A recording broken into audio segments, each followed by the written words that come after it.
Hello friends, तो जैसा कि टीजीटी या फिर पीआरटी या फिर पंचायत सचिव के संबंध में विभिन्न जो न्यूज़ आ रहे थे, जो भी टीजीटी के कैंडिडेट्स कल गए थे या फिर परसों जो पंचायत सचिव के कैंडिडेट्स गए थे, तो उन सभी को एक ही जवाब मिल रहा था कि एक सप्ताह के अंदर यहाँ पर कार्मिक और जेएसएससी के बीच या फिर गवर्नमेंट के बीच मीटिंग होने वाली है। तो आज की जो न्यूज़ है फ्रेंड्स, ये पंचायत सचिव टीजीटी पीआरटी के रिगार्डिंग जो मीटिंग होने वाली है, आज कार्मिक सचिव और जेएसएससी के बीच मीटिंग होने की मोर पॉसिबिलिटी है। और मैं यहाँ पर ज़्यादा नहीं बोल सकता हूँ और कुछ बातें कॉन्फिडेंशियल भी होती हैं, तो इसका आप वजह नहीं वजह मत पूछिएगा, या फिर कुल मिलाकर यही कहना है कि आप विश्वास कर भी सकते हैं या फिर नहीं भी कर सकते हैं, आपके ऊपर है। लेकिन जहाँ तक हमें उम्मीद है या फिर जहाँ तक हमें पता चला है कि आज कार्मिक और जेएसएससी के बीच में मीटिंग होने वाली है, पंचायत सचिव रिजल्ट के संबंध में, टीजीटी रिजल्ट के संबंध में और पीआरटी के रिजल्ट के संबंध में। और ये जो मीटिंग होने वाली है, कार्मिक सचिव और जेएसएससी के चेयरमैन या फिर जेएसएससी के जो भी अधिकारी हैं, उन सभी के बीच ये मीटिंग संपन्न होने वाली है। इस नियुक्ति के संबंध में जो एक अड़चन है 229 अधियाचना, तो ये जरूरी नहीं है कि ये कैबिनेट से ही ये वापस लिया जा सकता है, ऐसा बिल्कुल भी नहीं है। ये कार्मिक के द्वारा जब बनाया गया था तो कार्मिक के द्वारा वापस भी लिया जा सकता है। तो ये भी हो सकता है कि यहाँ पर 229 को वापस ले लिया जाए और इसके रिगार्डिंग जो आगे का जो फर्दर प्रोसेस है आगे बढ़ जाए, और इसके रिगार्डिंग फिर रिजल्ट के रिगार्डिंग भी फैसले लिए जा सकते हैं कि किस तरह से रिजल्ट पब्लिश किए जाएँ। तो लेकिन इसका फर्स्ट स्टेप है 229 को वापस लेना, और उसके बाद जो अगला स्टेप है रिजल्ट के रिगार्डिंग किस तरह से पब्लिश करनी है पंचायत सचिव का रिजल्ट या फिर टीजीटी पीआरटी का रिजल्ट। अब ये मीटिंग से क्या आउटपुट निकलता है, या फिर आज ये मीटिंग संपन्न हो पाती है या फिर नहीं हो पाती है, या फिर इसके रिगार्डिंग फैसले ले लिए जाते हैं या फिर नहीं ले लिए जाते हैं। फैसले कहने का मतलब कि टीजीटी पीआरटी के रिगार्डिंग जो रिजल्ट पब्लिश किए जाएंगे वो न्यूनतम कट ऑफ के आधार पर या फिर 17,572 ओवरऑल न्यूनतम कट ऑफ के अनुसार, तो या फिर जो क्वालिफाइड कैंडिडेट्स हैं उनके न्यूनतम कट ऑफ के अनुसार निर्धारित होगा। तो इसके रिगार्डिंग डिस्कशन होंगे।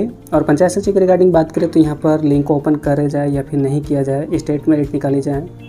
यानी कि कुल मिलाकर यही है कि यहाँ जो लफड़ा है, जहाँ तक मैं समझ रहा हूँ, अगर आप सरफेस टेंशन पढ़े होंगे, सरफेस टेंशन कहने का मतलब कि अगर पानी का बूंद जो गिरता है कम से कम स्पेस छेकता है, कम से कम स्पेस घेरता है, तो यहाँ भी वही स्थिति है गवर्नमेंट के पास। और गवर्नमेंट का यही चाहना है कि कम से कम यहाँ पर किस तरह से रिजल्ट प्रकाशित किए जाए ताकि किसी भी तरह का क्लेम ना हो, और क्लेम भी ना हो, और दूसरी तरफ की कम से कम कैंडिडेट इसमें सिलेक्ट भी हों। जैसे कि अगर टीजीटी की रिगार्डिंग बात करें तो अगर न्यूनतम कट ऑफ के अनुसार अगर निकाल दी जाए, जितने भी क्वालिफाइड हैं, जो भी ज्वाइनिंग कर लिए हैं, उनके न्यूनतम कट ऑफ के अनुसार अगर निकाल दिया जाए तो काफ़ी ज़्यादा लोगों की संख्या यहाँ पर अभ्यर्थियों की बढ़ जाएगी। और अगर 17,572 पर ओवरऑल अगर कट ऑफ निकाली जाए तो निश्चित तौर पर संख्या कम होगी। तो यहाँ पर कुल मिलाकर यही कोशिश करी जा रही है कि यहाँ पर कम से कम स्टूडेंट को किस तरह से लिया जाए ताकि किसी भी तरह का क्लेम ना हो और सुप्रीम कोर्ट का जजमेंट भी इस पर क्लैरिफाई हो जाए या फिर सेटिस्फेक्शन हो जाए। पंचायत सचिव की रिगार्डिंग बात करें तो यहाँ पर भी वही लफड़ा है कि यहाँ पर लिंक ओपन किया जाए या फिर नहीं किया जाए, या फिर स्टेट मेरिट डायरेक्ट निकाल दिया जाए, या फिर लोगों से प्रेफरेंस पूछा जाए या फिर नहीं पूछा जाए। तो कुल मिलाकर यही डिसीजन लेना है कि कम से कम किस तरह से सिलेक्ट किया जाए, कम से कम किस तरह से डिसीजन लिया जाए ताकि कम से कम लोग सिलेक्ट हों इसमें। आप सभी को मालूम है कि काफ़ी ज़्यादा कुछ लोग टाइपिंग में भी डिस्क्वालीफाई हैं और स्टेनोग्राफर में तो बिल्कुल भी डिस्क्वालीफाई ही हैं। तो निश्चित तौर पर यहाँ पर 2500 से 2600, यही 2400-2500 के रिगार्डिंग रिजल्ट आने वाले हैं, जैसा कि पता चला है पंचायत सचिव के रिगार्डिंग। तो यही है। और गवर्नमेंट का जो नज़रिया है, एक क्या बोले कि एक स्टूडेंट की नज़र से या फिर एक थर्ड पर्सन की नज़र से अगर देखा जाए तो इस तरह की परिस्थिति बन रही है झारखंड सरकार की।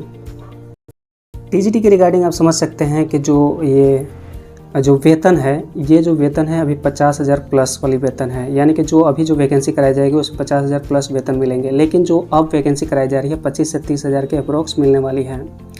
तो यहाँ पर वाजिब सी बात है और जाहिर सी बात है कि यहाँ पर निश्चित तौर पर यहाँ पर कम से कम लोगों को सिलेक्ट करने की कोशिश रहेगी गवर्नमेंट की, ताकि यहाँ पर सारा बैलेंस बना रहे।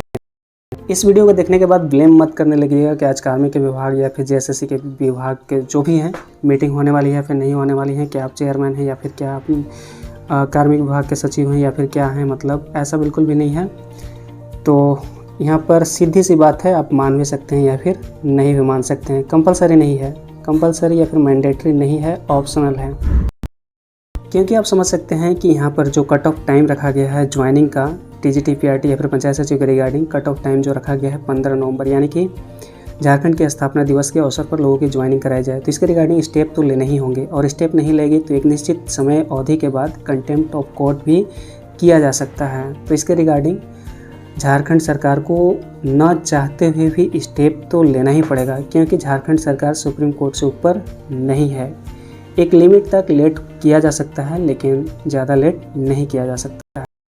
एक बात नोट कर लीजिएगा कि मैं इसका दावा नहीं करता हूँ, ध्यान दीजिएगा कि मैं इसका दावा नहीं करता हूँ, लेकिन जहाँ तक मुझे पता चला है कि आज कार्मिक और जेएसएससी के बीच में मीटिंग होने वाली है।